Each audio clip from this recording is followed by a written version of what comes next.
kids, I'm going to read you a really short one. It's a pretty standard story, and many of you may have heard versions of it before.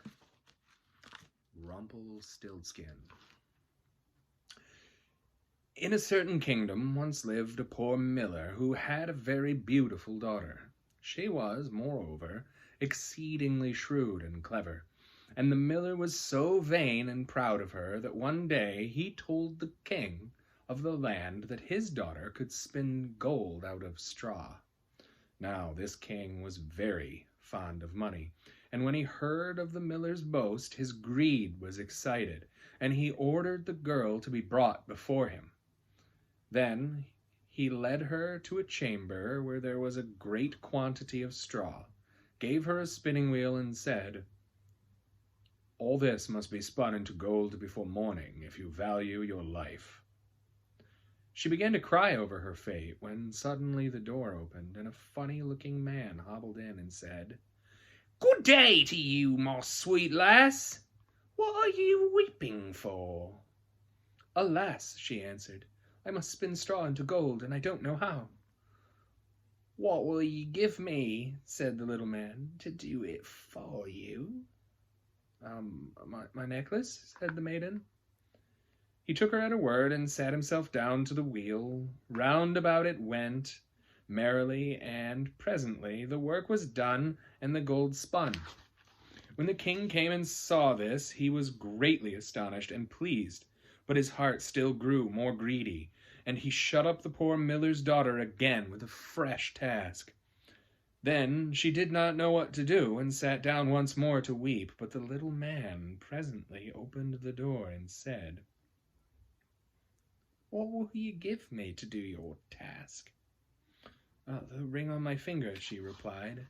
So her little friend took the ring and began to work the wheel, till by the morning all was finished. The king was again delighted to see all this glittering treasure, but still he was not satisfied, and took the miller's daughter into yet larger room and said, "All this must be spun tonight, and if you succeed, you shall be my queen." As soon as she was alone, the dwarf came in and said, "What will you give me to spin the gold for you this third time?" I have nothing left," she said. "Then promise me," said the little man, "your first little child when you are queen." "That may never be," thought the miller's daughter. But as she knew no other way to get her task done, she promised him what he asked, and he once more spun the whole heap of gold. The king came in the morning and, finding all he wanted, married her, and so the miller's daughter really became queen. Here is a picture of Rumpelstiltskin spinning the straw into gold.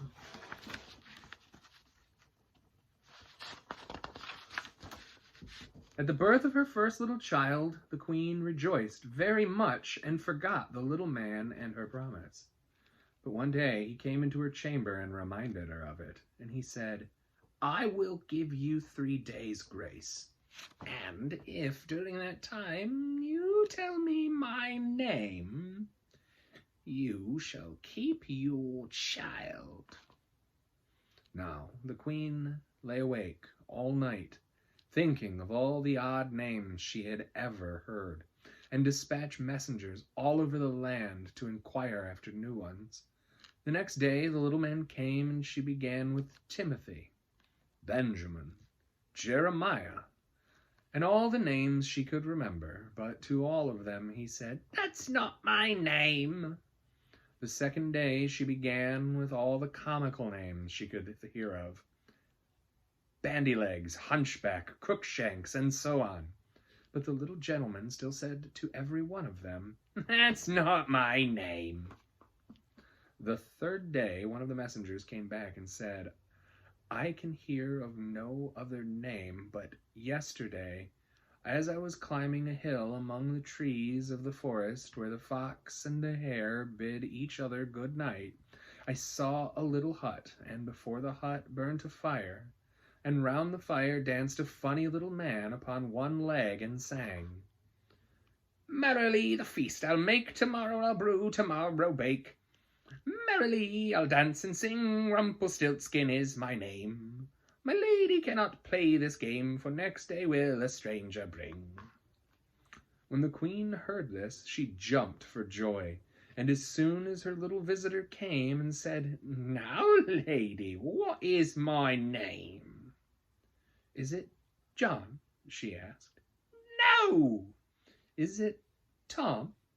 "No." "Can your name be Rumpelstiltskin?"